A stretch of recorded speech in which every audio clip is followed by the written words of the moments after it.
Hello, this is Tatiana with Truthball in Search of Goof, and I believe that this video is going to go into my Getting Off the Codependent Carousel playlist. And here's my post-it, so I'm going to try and put it up here so I can look up at you. Remember to look up at you. Okay, so this one, it's kind of tricky. I haven't thought of a title for it yet, so let me go into my spiel first, which is that if you haven't watched my videos before, I want to say that I'm not a doctor. These videos are part of my own coping strategy, and my highest hope is that I am validating someone out there who may think that they are in an abusive relationship so that they can make a plan to get out. The Codependent Chronicle, I'm like mixing my playlist. The Getting Off the Codependent Carousel playlist is a bit more for those of us who have recognized that we were in an abusive relationship or that we are in an abusive relationship and are looking for the strategies to help us separate from that. This one I'm going to talk about several different types of, maybe I should call this It Takes Two to Tango, because when I got divorced, I don't know why it stuck in my head. I don't know if I read it somewhere, if I made it up. I don't know. If I made it up, let me know, because I'll copyright it. Was this saying, it takes two to tango. And, well, I know for sure I added the second part, which was, if you don't like this song, stop dancing. And not participating in the abuse was my first step to getting out of the covert relationship that I was in. And I think that for that relationship, because it was covert, it was not obvious that I was in an abusive relationship. The only thing that was showing that I was in an abusive relationship was my behavior. And my behavior looked abusive to the outside world, where he was doing countless mind fucks and screwing with me and hurting with me and all of this stuff, and I was reacting. So I discussed that in the video Action versus Reaction. But I keep coming back to this point in many of my videos because it was huge. It was a life-changing moment when I stopped reacting and stopped dancing this tango. I didn't understand at the time what he was doing. I just started looking at my own behavior and saying, I don't like me. I was extremely, extremely angry. Now, I grew up with an abusive father, so, you know, my tolerance for anger and yelling and all of that stuff is pretty, you know, it doesn't really affect me. And I grew up at a high level of volume and aggression, etc. And plus, I've talked about, you know, I used to be an elementary school teacher, so I actually can, you know, project my voice, etc., you know, better than most, to my own detriment at the time. Anywho, but this was the key, is to recognize, since I didn't understand what was going on abusively, I didn't understand why he wasn't stopping what he was doing to hurt me. I didn't understand why he was so, you know, all of it. I had no idea that it was abuse. But my behavior was like, it's not okay. And I felt very validated in feeling angry. I felt validated in fighting back. I felt validated in, well, we need to see a counselor and we need to work this out because we're married and the Lord is going to take care of this, and he knows, you know, God knows that this isn't right and we need to work on it, etc. That wasn't helping. My attitude was not changing anything. So I have a short list of things that I have written that I either experienced myself or have witnessed in others regarding the tango, the codependent participation, that whether you're in the relationship or out of the relationship now, they are habits to break. And well, I'm gonna list real quick what I'm gonna cover here, and then I'll break into them. So one of the ways that we are codependent, oh, I know what I was gonna say, was reading the book, and I've mentioned it before. The Dance of Anger made me aware that I was codependent, and it hurts. It hurts to accept that you're being codependent, you know, that you are somehow contributing to this misery. It does hurt. You're like, no way. But you are. Unconsciously. It is unconscious. But the first step is to recognize when you are participating and to become consciously aware so that you no longer participate. I can't blame you. I can't blame myself for participating in a codependent relationship because I didn't know.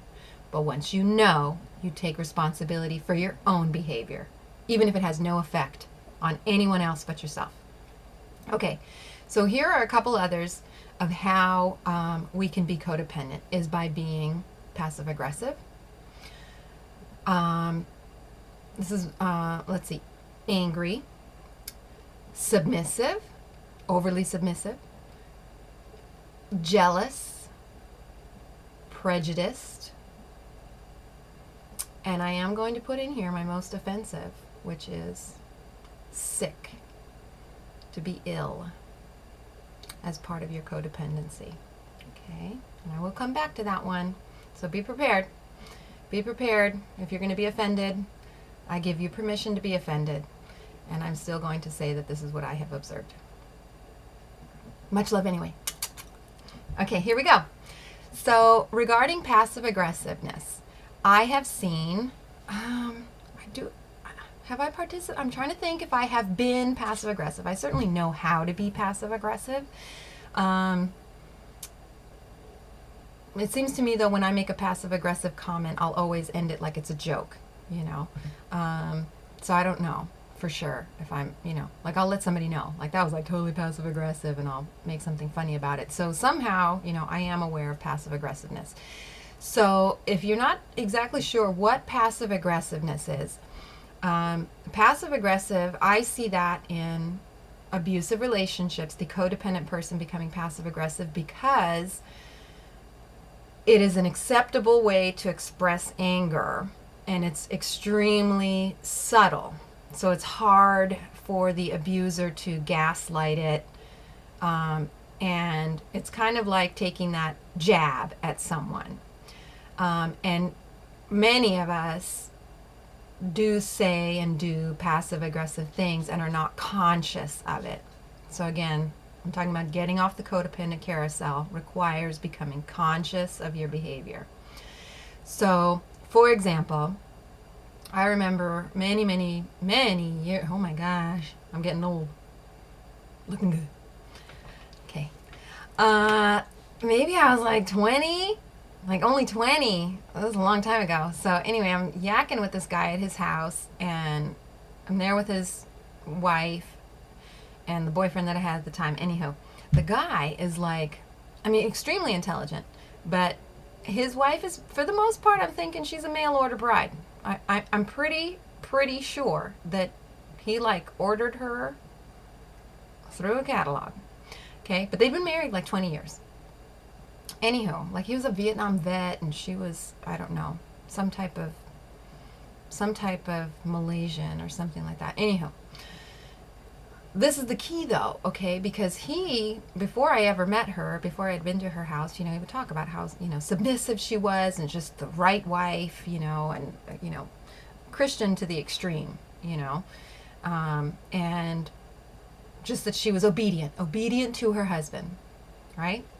So when I go to meet her, I'm like, you know, on the outside, I mean, she's like a maid. I mean, she's just like, what would you like, and what would you like, and he's kind of bossing her around. I mean, he was like, you know, get them coffee. It wasn't even like, hun, can you get, oh, did you make some of your wonderful coffee? Oh, I think, you know, that would be so delightful. It was like, get them some coffee. And she just, it's time for dessert. I was like, what the, I'm thinking, I I don't want to be this kind of Christian. That's what, anywho, this is the thing. So after the first one or two, like, bossing around things, and she seems to me like very, what am I thinking? Geisha, very geisha. Yes. She's going to go and take care of us. So by the second or third thing that he did, I'm like, I'm dying. I got to see what her face looks like. And sure enough, as she's walking out of the room, right when she thinks nobody could see her anymore, her face would turn to like this. Like, she hated him. She hated him. She hated having to serve us. She was not a happy woman. She was not a happy, fulfilled human being. And in fact, I was thinking, good Lord, I hope she doesn't spit in our dessert. Because she was pissed. Okay, that's passive aggression. Okay? It was not okay for her to communicate, can you please speak to me respectfully? The Bible says to, honor your husband, but it also says, like, right after it, that he is to, love his wife like God loves the church. That's some communication. That was not happening, and had not happened maybe ever, I don't know, in their relationship, but there was heavy passive aggressive communication. Nothing verbal. Passive aggression. So I'm asking you to take a moment and reflect upon the relationship that you were in or the relationship that you are in, and ask yourself, am I being passive aggressive? There are things I want to say that I can't say, and so instead I'm doing this. I'm doing whatever. I'm not going to fold his shirts the way he likes it so that I'm somehow going to get a dig under him, or as a man, are you, or did you, when you took her out to eat, did you not pull out her chair? Many people don't pull out their chair because they don't think about it. When you sit down to dinner, a lot of people don't think about it. But did you choose to not pull the chair out for her as an intentional dig? Okay? Do you see what I'm saying? I'm talking about your conscious or unconscious decision to act on your anger, frustration, whatever it is. Separate between what is, completely oblivious, ignorant behavior, and did you participate in this decision to hurt somebody in some way? I want you to take responsibility, because it will help you get off the codependent carousel. I don't know who you are. I'm not going to come and say, hey, blah, blah, blah, blah, blah. You are only responsible for you. You have to stop and say, she's a fucking bitch, but I always pull the chair out for a woman when she sits down at dinner, and I'm still going to do it, even though she doesn't deserve it. And you do it out of respect for yourself. I hope that makes sense. Decisions that are about respecting yourself and who you are and who you will be, again, when you're outside of the relationship, if you aren't already. Okay? As well as, once we're out of the relationship, recognizing those behaviors, like, I'm out on this date with so-and-so and I'm doing that behavior. Why do I do that behavior? I learned to do that in that relationship. I don't want to be that person anymore. I don't need to carry that luggage, that baggage with me. This is how I want to behave. Whether somebody's going to fuck me over or not, since I don't know if they're going to fuck me over, this is who I am, and I'm going to own it. Okay, what was the next thing I talked about? Anger. And I did talk about that in much more detail. But anger is often, even though we're in an abusive relationship, even in that abusive relationship, especially for me, in my the covert abusive relationship, if your abuser is covert, they want you exploding in that anger. even though that abuser didn't say, hey, by the way, don't do this, don't do that, don't do this, but you're okay to be angry. In fact, while you're angry, they're like upset, they're doing a lot of behaviors that indicate that they don't like you being angry. But my anger was rewarded. It was rewarded. I was able to say all of the things that he was not acknowledging, right? We're not having a conversation about it. And so when I got to the point of exploding and angry, I was able to say in detail, you did this, and when you do that, you do this, and then when you did this, it hurt my feelings, and that is really blah, blah, blah, blah, blah, blah, blah. When I'm angry, I would just explode out all of this frustration, okay? It got nowhere. He still wouldn't acknowledge it, but at least I felt like I got it out, okay? And like, I know that I yelled it, so he must have heard it, and maybe later on he's going to come back and say something about it. But he never did, okay? But over time, my anger exploding out is contributing to the reputation he wants me to have, that I'm the bad person, okay? As opposed to the overt narcissist that I was with, my first abusive relationship that I was with, where he was very dangerous. Oh, I did not get angry. Getting angry was not acceptable. Not ever. Not ever. I mean, he didn't, did he hit me a couple times, but he did not slap that out of me. It just was shut down. He just shut it down way early with this other one that I'm going to lead into, is submissiveness. He wanted me submissive. The first time, when you look at the process of an abusive relationship, you get love bombed, and I like splitting it up. There's love, and then later on you're going to get bombed, which is the moment that you try to exert any type of independence. They are going to bomb you and destroy your ego, destroy your self-esteem, and then you're locked in. Okay, and that's what happened to me in that first relationship. Was the one time that I had tried to say, I'm a little bit concerned about this or that, or, our communication, or I don't remember what it was, but it was, I felt like I was really kind and vulnerable and opening myself up to him and asking him, to fulfill some of my needs. And he just full on lost his shit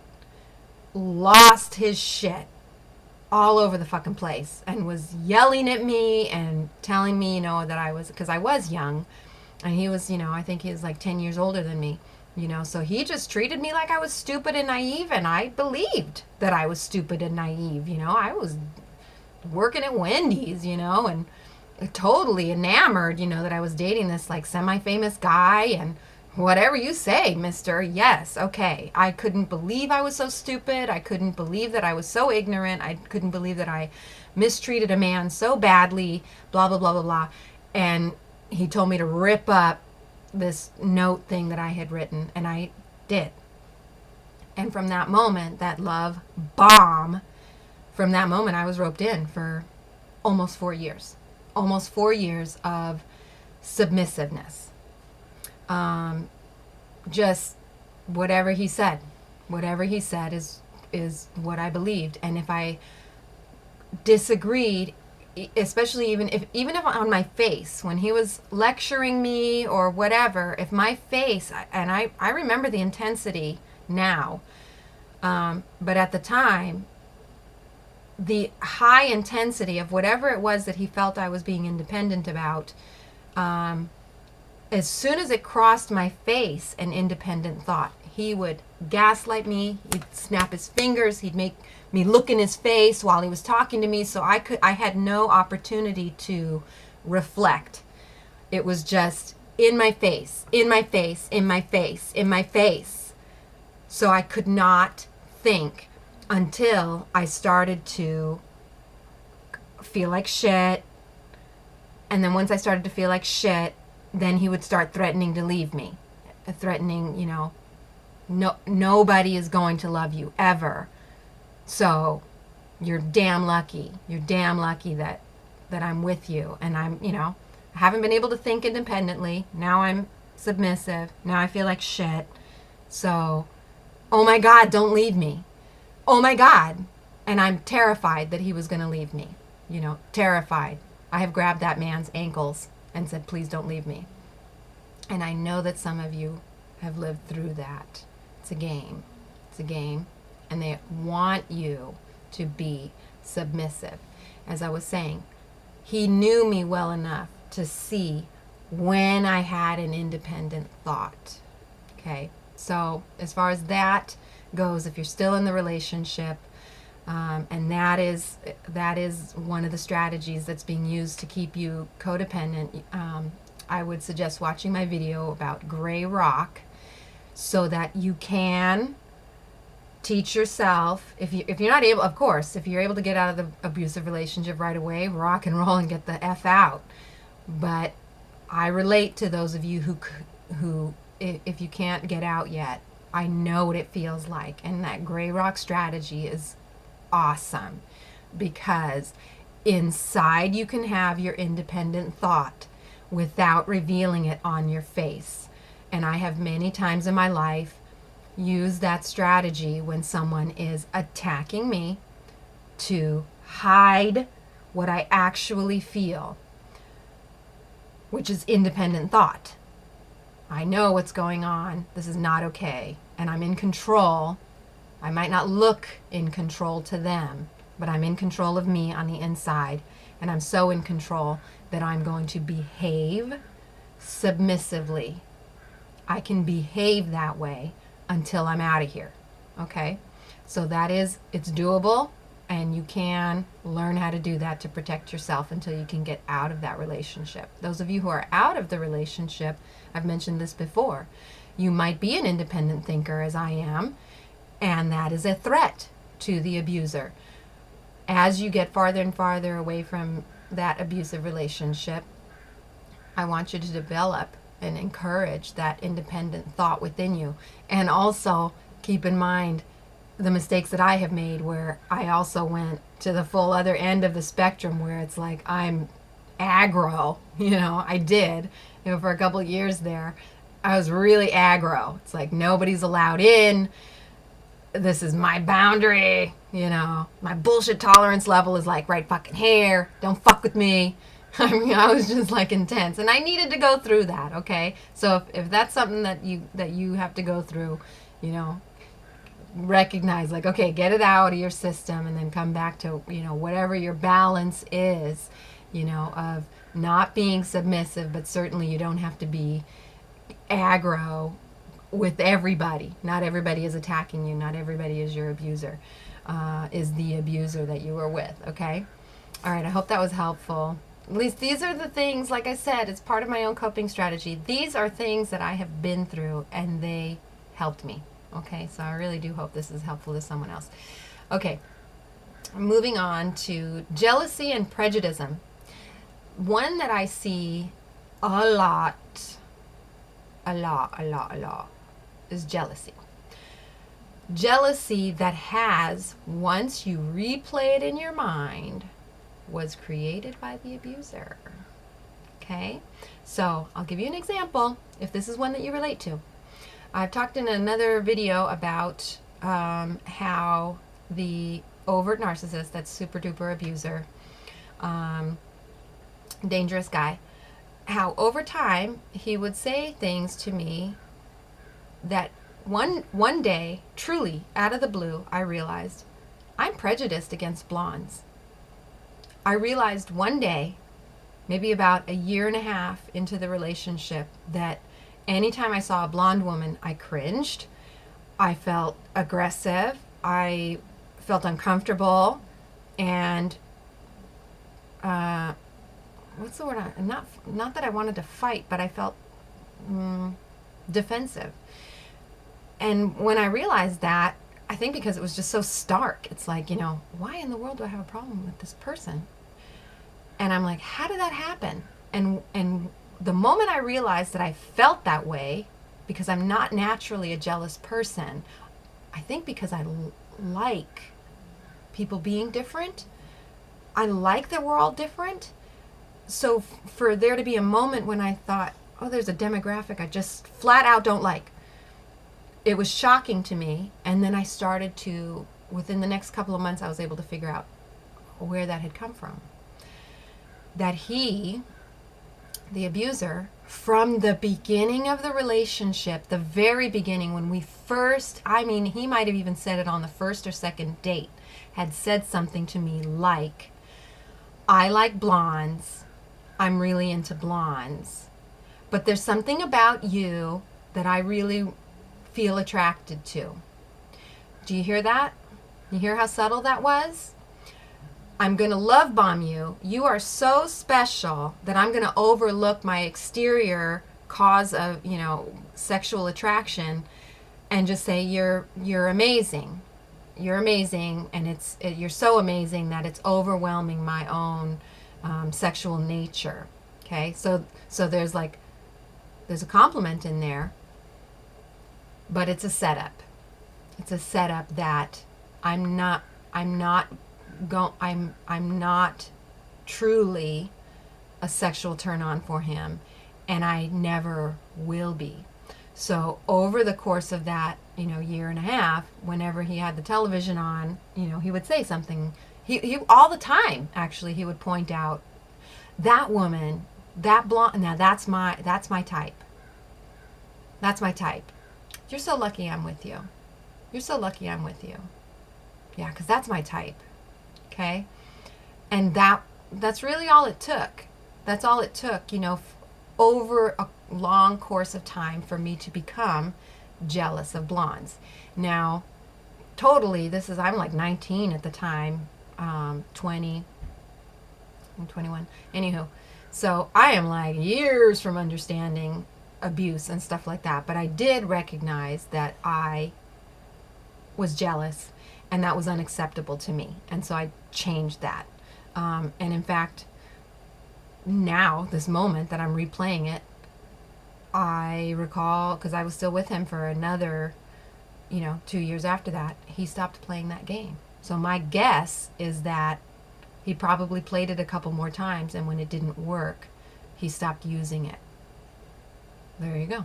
Okay. Validated. It worked. All right. So I want you to think, if you're, watching this and thinking about, your own codependent behavior, I want you to become consciously aware if there is a tango going on. Are you dancing the jealousy tango? Has your abuser started convincing you to be jealous of something else? And again, I want to point out my own personal opinion. I like people being different. I don't care if you are fluffy. I don't care if you are tall, blonde, African American, lesbian. I don't care. I like all of us being different. You need to pause and like yourself, and then ask yourself, is there anything unlike me that I am jealous of? I hope that question makes sense. Who am I? Am I jealous of someone who is different than me? And why?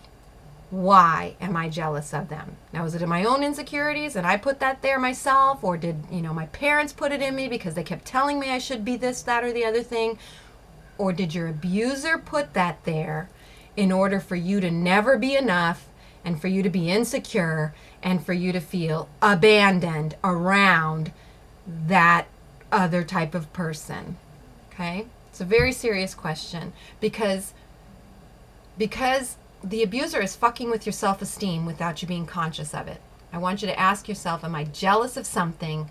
And if so, that abuser is using that to control me. The people that you are jealous of don't deserve it. Ever. I hate jealousy. I hate it. Like who you are, like who other people are, and you don't have to be the same.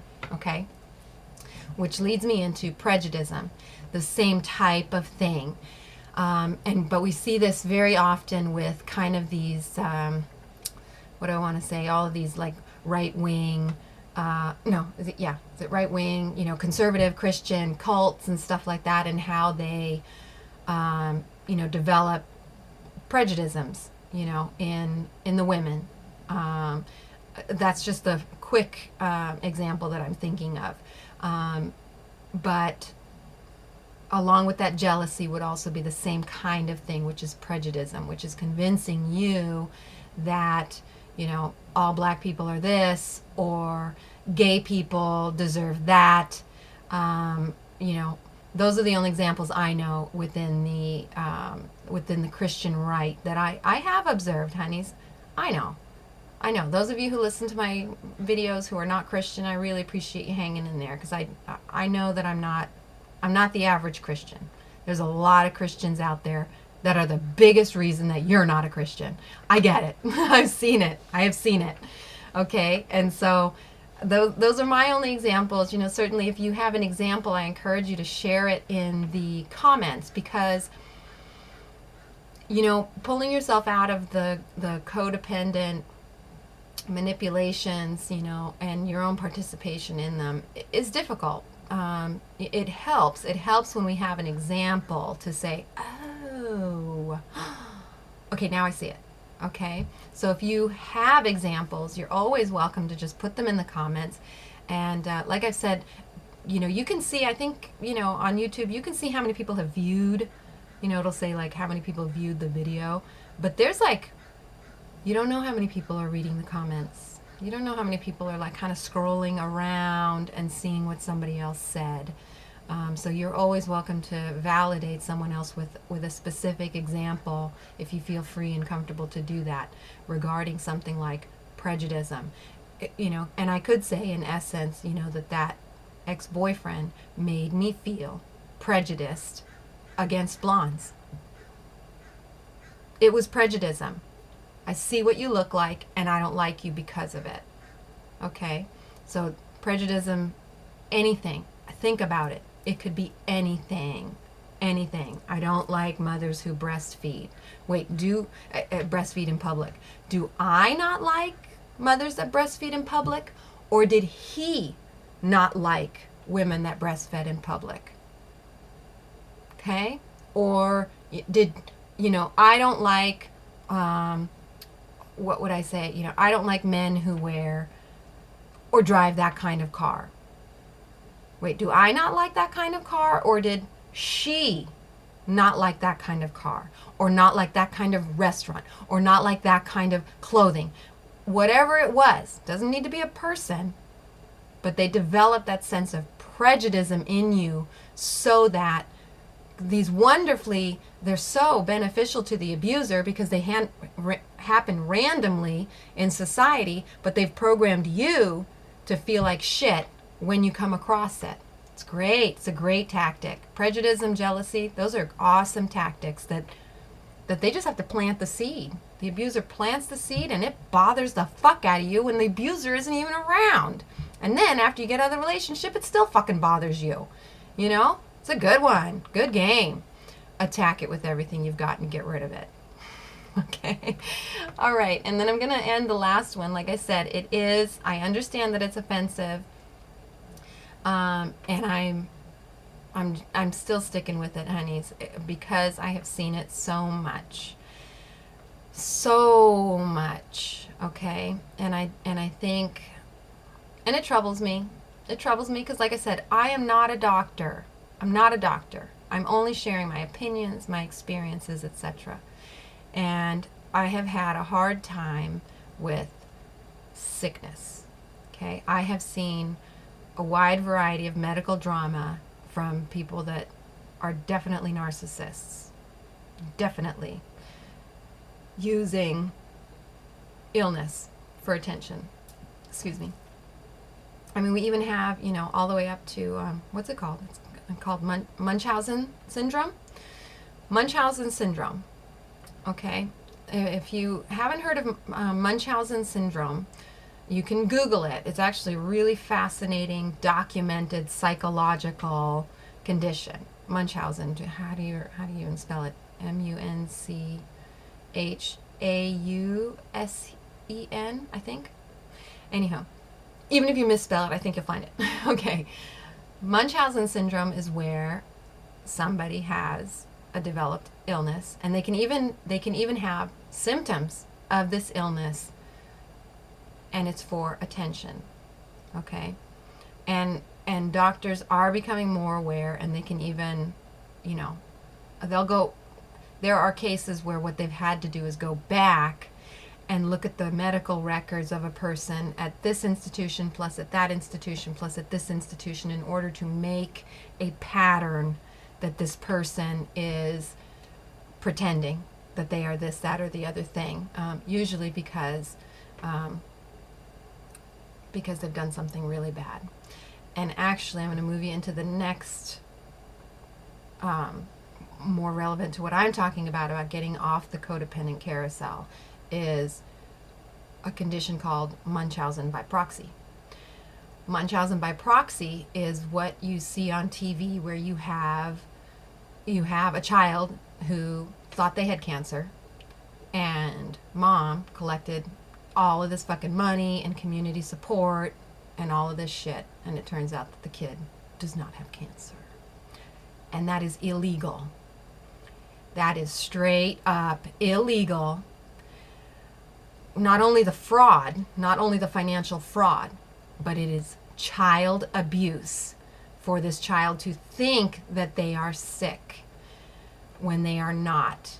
And the parents, whoever this person is committing this crime against the child, is usually doing something to the child to create the symptoms, whether they're over medicating them, giving them arsenic poisoning, whatever it is, unplugging things in the hospital. It's terrible. If you do actually study any of that stuff, it is terrible what some of these people have done. Okay, and it is a psychological condition. So what I'm doing is I'm giving you actually the extreme narcissist Munchausen by proxy, where someone does believe that they are ill based on the abuser's behavior. Okay, and then I'm going to take it over here to where you have to ask yourself to become consciously aware if you are codependently participating in some type of illness. Okay, now I know that here's where I move into my examples, right? My own personal experiences.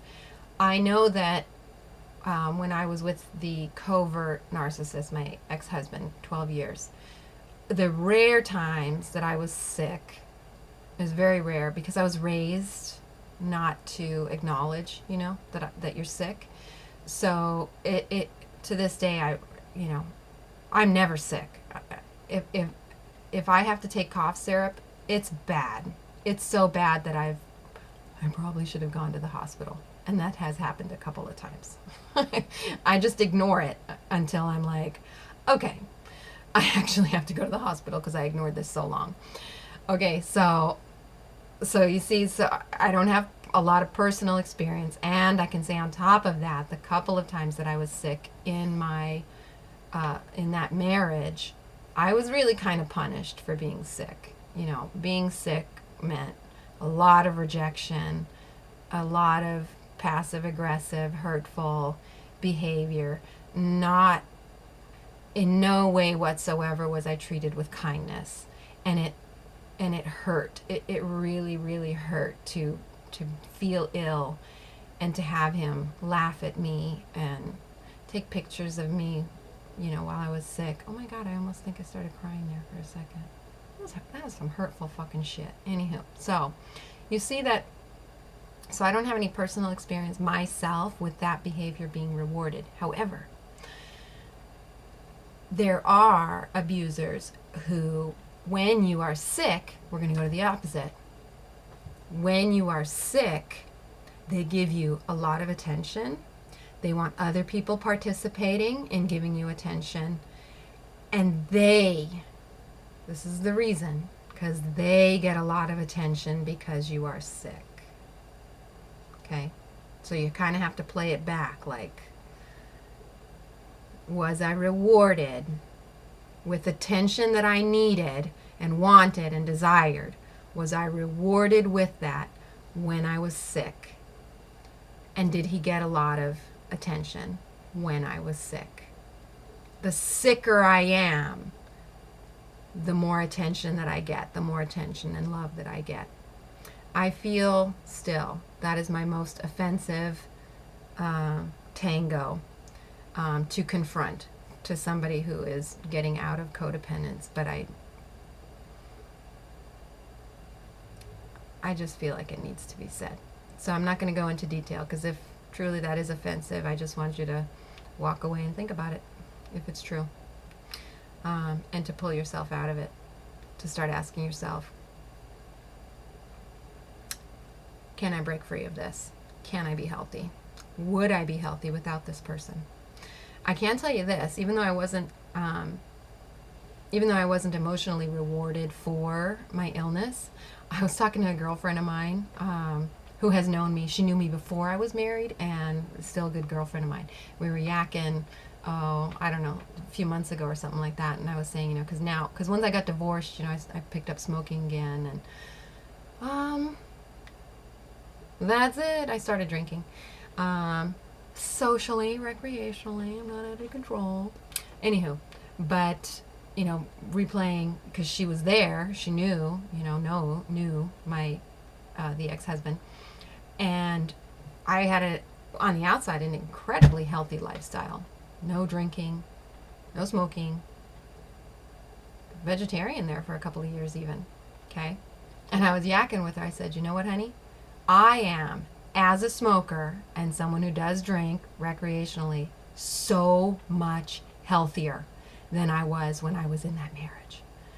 When I was in that marriage, my stress level, I actually was that bad that I had to go to the hospital several times from the stress and the panic, until it actually had it did affect my insides. I'm going to just keep it general, but I actually had to have surgery, all caused by stress.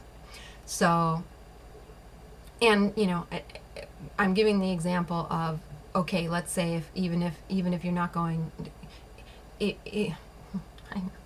don't want to step on anybody's toes, because I just want the best for all of you. Even though I was not rewarded for being sick. In fact, I was punished. I going through that, replaying that in my mind and realizing how unhealthy it was. It might not be that your illness in the relationship is due to a codependent carousel, psychological spinning around. It could literally be that you're just stressed out of your fucking mind, or that you were stressed out of your fucking mind. Because I get it. When I replay the level of stress that I was under, it's unfucking real. I cannot believe that I functioned day to day under that stress. And I wasn't. My insides just started ripping themselves apart from the stress, because because I'm private. I'm private. I didn't talk to anybody. I didn't feel like anybody would support me or understand or validate me. And the few times that I did try to talk about it, I was not validated. I was told to be a good Christian and to submit to your husband, to do, all of the miserable crap I just told you. I was encouraged to do all of those codependent bullshit participation games, okay? Alrighty. That is what I had growing on my sweet old Post-it note right here. And, I totally get it. If what I said to you is offensive and you want to, blast me in the comments, I just want you to know that whenever anybody insults me on my comments, I leave it there. and I won't respond because I want somebody who's in the process of needing to insult somebody to get a chance to come back and remove it themselves when they're calm. Don't insult people. If you need to get it out and you want to insult me, go ahead and get it out. I'm going to leave it there, and I'm not going to respond. But I totally get it. I've been there. I've been angry. Absolutely. All right. So much love to you if you need to get it out that way. And then when you're over it, start becoming consciously aware of what you're doing to participate in codependence, because this is my key thing. Just because you are in a codependent relationship does not mean that you are going to always be codependent. You will not always be codependent. You will be independent, and then with someone else who is independent, and you can have a healthy relationship that doesn't include that term enmeshment, right? Oh, I need them. Oh, I need them. I'm going to take this and just hold on so tight that we're just like choking each other.